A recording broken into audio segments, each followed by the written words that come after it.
The massive Drachnid warships filled the viewport of Research Station Omega, their obsidian hulls blocking out the stars themselves. Director Jackson Cole watched in horror as the first salvos of plasma fire lit up the void, striking the station's outer defensive shields. The entire structure shuddered under the assault. "Status report," he barked, maintaining his composure despite the chaos erupting around him. The research station's crew scrambled to their battle stations. Scientists and researchers who never expected to face real combat. Lieutenant Samantha Way's fingers flew across the tactical console. Shields at 60% and falling. 300+ enemy vessels detected. They're not even transmitting demands, they're just attacking. The Drachnid fleet had appeared without warning, emerging from slip space with weapons already charged. Their ships moved with terrifying precision, forming an attack pattern that would have impressed even the most hardened military commander. "Get me a channel to Earth Defense Command," Cole ordered, watching as another barrage of enemy fire impacted their weakening shields. "And someone tell me why the hell our long-range sensors didn't pick them up." Chief Engineer Marcus Rodriguez's voice crackled over the comm. "Sir, they're using some kind of advanced stealth technology. Our sensors couldn't detect them until they were practically on top of us, but..." He hesitated. "There's something odd about their attack pattern." "Odd how?" "They're being careful. Too careful. For a fleet this size, they could have vaporized us instantly. Instead, they're systematically testing our defenses." Cole's eyes narrowed. After 30 years in space, he'd learned to trust his instincts. "They're looking for something," he muttered. "Or someone." The station rocked again as another volley struck home. Warning klaxons blared as multiple systems reported critical damage. "Sir," Lieutenant Way called out, her voice tight with urgency. "Earth Defense Command responding. They're patching through someone from..." "Wait, that can't be right." "What is it, Lieutenant?" "The transmission. It's coming from Project Starbreaker." The effect was immediate. Every crew member old enough to remember froze at the mention of that name. Even Cole felt his breath catch. A holographic figure materialized. In the center of the command center, a tall woman with steel-gray hair and eyes that seemed to hold the weight of stars. Fleet Admiral Diana Griffin, the living legend herself. "Director Cole." Her voice carried an authority that made even the distant explosions seem less threatening. "I'm initiating Protocol Omega. Transmit the following message to the Drachnid fleet on all frequencies, uncoded." Cole nodded to Way, who quickly prepared the broadcast. "This is Fleet Admiral Diana Griffin. Designation Starbreaker Actual. Addressing the Drachnid assault force." The enemy's fire suddenly ceased. The abrupt silence was almost as shocking as the attack had been. "As of this moment, you have exactly 30 seconds to retreat from this sector. If you know that name, and I know you do, then you understand what happens next if you stay." The massive Drachnid warships hung motionless in space. Then, impossibly, they began to move, not to attack, but to withdraw. "Sir?" Way's voice was barely a whisper. "They're leaving. Just leaving. The entire fleet is going into slip space." Cole turned to the hologram of Admiral Griffin. "Ma'am, I don't understand. What just happened?" The Admiral's expression was grim. "They came looking for confirmation, Director. A rumor had reached them that Project Starbreaker was being reactivated. They didn't believe it at first. They couldn't afford to believe it. Now they know." "No. What?" "That humanity's greatest weapon is awake again."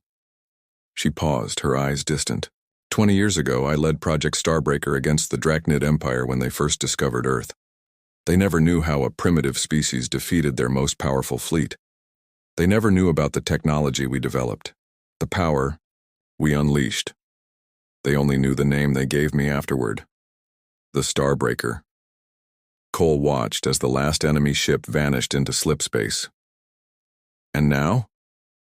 Now they know it wasn't just a legend. And they know we're ready to do it again. Admiral Griffin's hologram flickered. "But they'll be back, Director, with everything they have, because the only thing more dangerous than Project Starbreaker is letting us complete it a second time." As the Admiral's image faded, Cole looked out at the now empty space where an overwhelming enemy force had hung moments before. A single name had turned the tide of battle, but he knew this was just the beginning. The real war would start when the Drachnids realized that humanity's greatest weapon wasn't a project or a technology. It was the indomitable will of a species that refused to be conquered.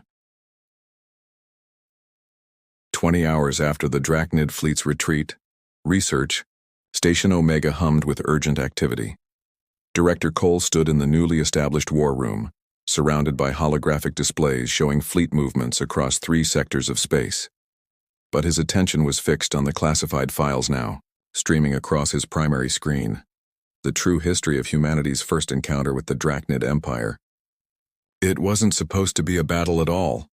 Admiral Griffin's voice carried through the room as she stepped through the doorway, her actual presence even more commanding than her hologram had been.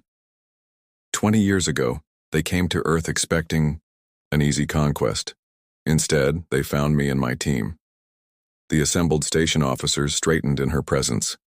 Even Rodriguez, usually casual to a fault, stood at attention. At ease, Griffin said, her eyes scanning the tactical displays. You all need to understand what's coming. The Drachnids aren't retreating, they're regrouping. And to know why they fear us so much, you need to know what really happened during the Battle of Sol. She gestured, and the holographic displays shifted to show historical footage. A massive Drachnid fleet, even larger than the one they'd faced, today filling Earth's orbit. They gave us 1 hour to surrender. Griffin continued, her voice carrying the weight of memory. Their supreme commander, Vextor the Undefeated, had conquered 37 civilizations. He expected us to be 38. A tight smile crossed her face. We had other plans. Lieutenant Wei leaned forward, studying the footage. But our technology back then, we were barely reaching Mars. How did we stand a chance? Because while they were watching our public space program, Project Starbreaker was working in secret, Griffin explained. We knew they were coming, had known for decades, ever since we detected their probe ships at the edge of our system. Instead of announcing our discovery and panicking the public, we prepared. The holographic display shifted again, showing something that made every officer in the room catch their breath. A sleek vessel, unlike anything in Earth's current fleet, sliding out of a hidden facility beneath the Pacific Ocean. The Prometheus, Griffin said softly. My ship.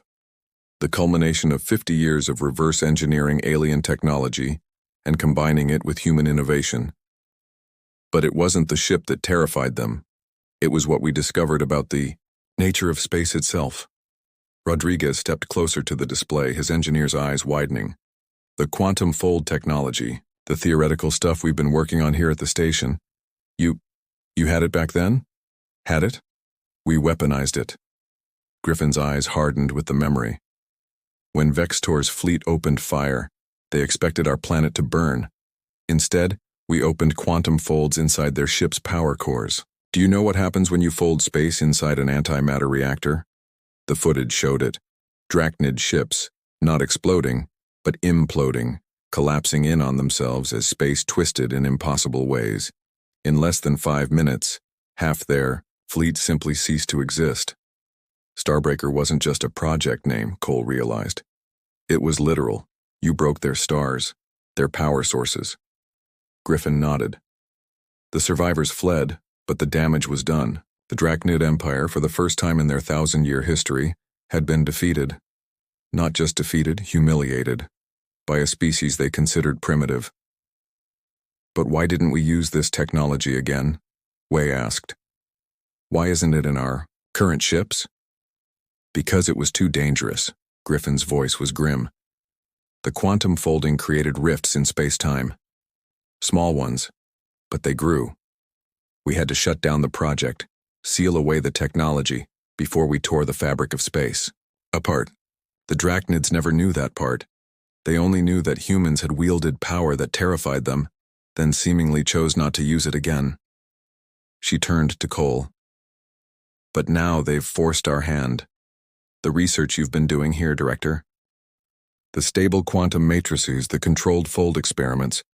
You found what we couldn't 20 years ago, a way to harness the power safely. The implications hit Cole like a physical force. That's why they attacked. Their spies must have discovered what we were working on. They think we're rebuilding Project Starbreaker. No. Griffin's smile was dangerous. They think we're rebuilding the old version. They don't know that what you've developed here is far more powerful and far more controlled. She walked to the main tactical display, her fingers tracing the patterns of Drachnid fleet movements. They'll be back in force. Every ship, every warrior. This time they won't come to conquer. They'll come to exterminate. Because in their minds there are only two possibilities. Either they destroy us completely or humanity becomes the dominant force in the galaxy. And which will it be? Rodriguez asked quietly. Griffin turned to face them all, and in her eyes they saw the same determination that had turned her into a legend 2 decades ago. That depends on how quickly we can prepare.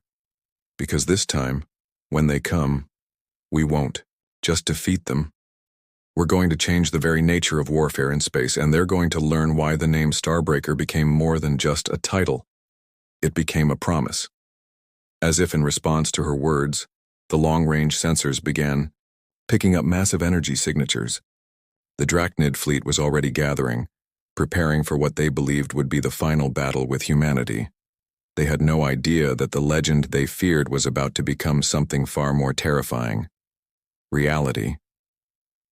Deep in the quantum communications lab of Research Station Omega, Lieutenant Wei worked frantically at her console, interpreting the flood of encrypted transmissions pouring in from across Drachnid space. The intercepted messages painted a picture that made her blood run cold. Director Cole needs to see this, she muttered, forwarding the decoded transmissions to the war room. Within minutes, she was presenting her findings to Cole, Griffin, and the senior staff. They're mobilizing everything, Wei reported, bringing up a tactical overlay of Drachnid space. Not just military vessels, mining ships, civilian transports, even their ancient ceremonial warships are being activated. I've identified at least 7,000 ships with more joining every hour. Admiral Griffin studied the display, her expression grave. The entire empire, committed to a single battle. They're not just coming to fight, they're coming to end this forever. That's not all, Wei continued, highlighting several energy signatures. They're using technology we've never seen before. Something they've kept hidden, maybe even from themselves. The energy readings suggest. She hesitated. Go on, Lieutenant, Cole encouraged. They're trying to replicate what they think Starbreaker was. But their understanding is flawed. These power signatures are incredibly unstable. Rodriguez, who had been quietly analyzing the data, suddenly straightened. They're desperate, he realized. They're so afraid of what they think we have, they're willing to risk their own destruction to match it. Griffin nodded slowly.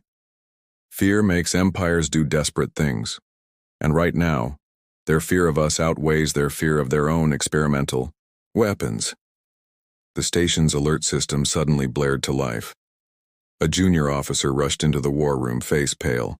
Multiple quantum ruptures detected. Drachnid ships are appearing in nearby systems, establishing staging points. Cole turned to Griffin. How long? 48 hours at most, she replied. They'll want to strike before they think we can fully reactivate Project Starbreaker. She turned to Rodriguez. Chief Engineer, what's the status of the new quantum matrices? Rodriguez pulled up the latest test results. The stabilization field is holding at 97% efficiency. We can safely generate controlled quantum folds without risking spatial tears, but... He paused, bringing up another diagram. We've discovered something unexpected. The quantum fields don't just affect space, they resonate with each other. The more folds we create, the stronger and more stable they become. Griffin's eyes lit with understanding. A quantum cascade effect. 20 years ago, we thought that was a flaw. The reason we had to shut everything down. But you've turned it into an advantage. Exactly, Rodriguez confirmed. Instead of fighting the resonance, we're amplifying it. Each fold strengthens the others, creating a network of quantum fields that we can control. Wei looked up from her console. New transmission intercepted. It's being broadcast on all frequencies. They want us to hear this. A holographic figure materialized in the center of the war room. a Drachnid High Admiral, his ceremonial armor gleaming with the symbols of 1,000 victories. When he spoke, his voice carried both threat and fear. People of Earth, I am High Admiral Kexnar, commander of the combined fleets. 20 years ago, you unveiled a weapon that defied the laws of space itself. You then showed either great wisdom or great cowardice by sealing it away. But now you dare to rebuild it to once again threaten the natural order of space. This cannot be permitted. The Admiral's 4 eyes narrowed. Surrender the one you call Starbreaker. Surrender your quantum research. Do this, and we will grant you a merciful extinction. Refuse, and we will reduce your world to atoms, whatever the cost to ourselves. You have 6 hours to comply. As the transmission ended, Griffin turned to Cole. Well, Director? It's your station, your research. What's your response? Cole looked around the room at the faces of his crew, scientists and researchers who had become warriors by necessity. He thought of the quantum matrices humming in the station's core, the fruit of years of careful research that had surpassed even the original Starbreaker technology. Send them a response, he said finally. 2 words only. Starbreaker rises.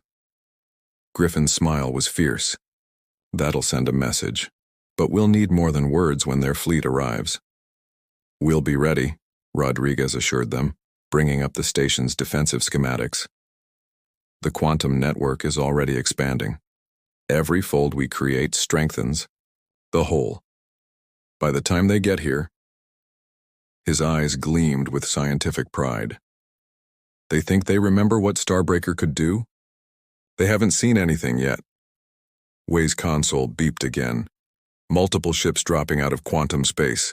Earth Defense Fleet arriving. They're all here. Every ship we have. Through the station's viewport, they watched as humanity's combined fleet took up defensive positions.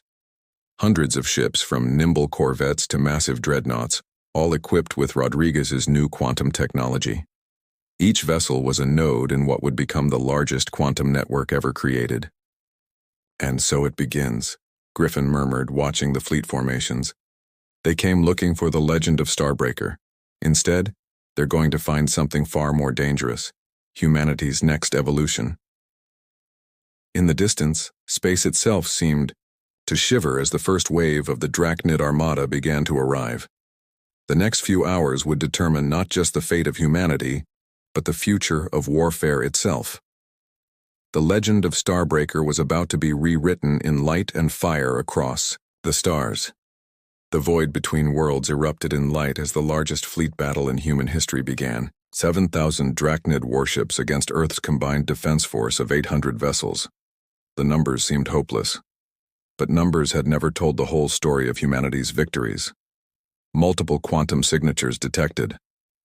Wei's voice cut through the tension on Research Station Omega's bridge. They're trying to use their version of fold technology.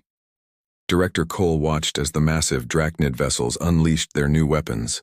Space itself seemed to tear around their target ships, attempting to crush them in artificial gravity wells. But something was wrong.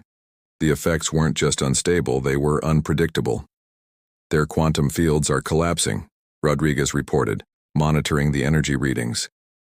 They don't understand the resonance effect. Each failed attempt is making their next try even more unstable. Admiral Griffin's voice carried across all channels, addressing the combined Earth fleet. All ships initiate protocol ascension. Quantum network activation in 3, 2, 1. What happened next would be remembered in galactic history as the moment warfare changed forever. Every human ship activated its quantum matrix simultaneously. But instead of individual fields, they created something unprecedented. A vast, interconnected web of controlled space-time distortions. Network. Stability at 100%, Rodriguez announced, his voice filled with pride and awe. The cascade effect is working perfectly. Each ship is strengthening the whole network. The Drachnid fleet's first wave struck the quantum network and simply stopped. Not destroyed, not damaged, but frozen in space-time, caught in a web of perfectly controlled quantum fields. High Admiral Kexnar's voice boomed across all frequencies tinged with desperation. Impossible. No species can control quantum fields at this scale. You're right, Griffin responded calmly. No single ship can. But you never understood what made Starbreaker truly special. It was never about the technology. It was about humanity's ability to work together, to connect, to build something greater than ourselves. Cole watched as the quantum network expanded, each human ship adding its power to the whole. The Drachnid, fleet's attempts to copy Starbreaker technology backfired spectacularly, their unstable fields collapsing and taking entire squadrons with them. They're trying to retreat, Wei reported, but there was something else in her voice. Sir, the quantum network, it's not just affecting our ships anymore. Rodriguez's eyes widened as he studied the readings. The resonance effect has reached critical mass. It's spreading through subspace itself. Every quantum-capable drive in the sector will be affected. Griffin's expression was grim but satisfied. Now they understand. We didn't just improve Starbreaker technology, we evolved it into something they never imagined possible. We've changed the fundamental rules of space combat. The Drachnid, fleet's mighty engines flared as they attempted to flee, but the quantum network had transformed the very space around them into a trap. Their own unstable quantum experiments had made them vulnerable to the network's influence. Incoming transmission from High Admiral Kexnar, Wei announced.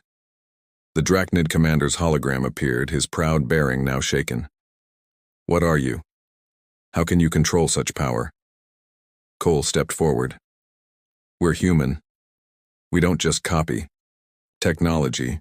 We understand it, improve it, and imagine new possibilities. You feared the legend of Starbreaker because of what one ship could do. But this? He gestured to the quantum network holding their entire fleet in check. This is what happens when humanity works as one. The choice is yours, Admiral, Griffin added. Surrender and live, knowing that the balance of power has shifted. Or continue this fight and discover why challenging humanity's collective will is a mistake you only make once. Through the viewport, they watched as the mighty Drachnid armada hung helpless in space, trapped in a web of humanity's making. Ship after ship powered down its weapons, their crews realizing that they faced not just superior technology, but a fundamental shift in the nature of space warfare itself. They're standing down, Wei confirmed, monitoring the fleet-wide shutdown of weapon systems. All ships, they're surrendering. Rodriguez's console suddenly lit up with new data. Sir, the quantum network, it's stabilizing subspace throughout the entire sector. The resonance effect isn't just a weapon. It's actually repairing the damage caused by their unstable experiments. Griffin nodded slowly. Because that's what humans do. We don't just destroy. We build. We improve. We fix what's broken. She turned to Cole. And sometimes we surpass even our own legends. As the Earth fleet maintained its quantum web around the surrendered Drachnid armada, Cole realized that the galaxy would never be the same. The name Starbreaker had indeed changed everything, not just because of its fearsome history, but because it had driven humanity to create something even more extraordinary. They had turned a weapon of last resort into a tool of transformation, proving once again that humanity's greatest strength wasn't in destruction, but in its endless capacity to evolve, adapt, and imagine new possibilities. The battle was over. But the legend of how humanity reshaped the stars was just beginning. 1 month after the Battle of Research Station Omega, Director Cole stood in the newly constructed Hall of Concord on neutral ground, a space station built at the midpoint, between Earth and Drachnid space. The vast chamber was filled with representatives from 100 alien civilizations, all drawn by the news of what had happened. The name that had once struck fear now sparked something else. Hope. The quantum network changes everything, Rodriguez explained to the assembled delegates, his hands moving through holographic displays of the technology. It's not just a weapon. It's a new way of understanding space itself. Every ship connected to the network strengthens it, stabilizes it, making faster-than-light travel safer and more efficient than ever before. Admiral Griffin, standing beside the Earth delegation, watched as species that had been enemies for millennia listened intently. The Drachnids, their pride wounded but their wisdom growing, sat among them. High Admiral Kexnar himself had become one of the strongest advocates for cooperation. For centuries, Kexnar addressed the assembly. We Drachnids believed power came from dominance, from forcing our will upon the stars themselves. We feared the name Starbreaker because we thought it represented a force greater than our own. He paused, his 4 eyes scanning the chamber. We were right about its power but wrong about its nature. Lieutenant Wei, now Earth's chief liaison for interspecies communications, brought up the latest data. The quantum network has already reduced navigational accidents by 80% in implemented sectors. Regions of space once considered too unstable for safe travel are now accessible. But this is just the beginning. Cole stepped forward to address the assembly.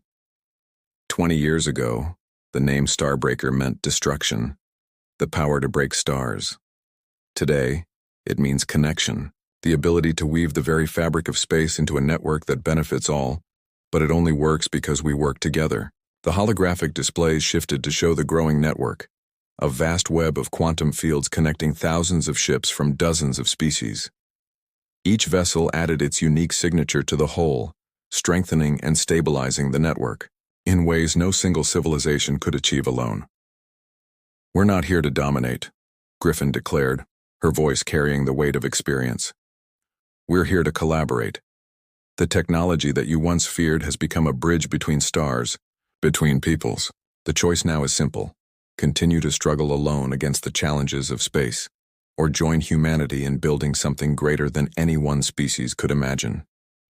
A Drachnid scientist, her scales shimmering with age and wisdom, raised her hand. But the power of this network, it could still be used as a weapon. What prevents any species from attempting to control it? Rodriguez smiled. That's the beauty of it.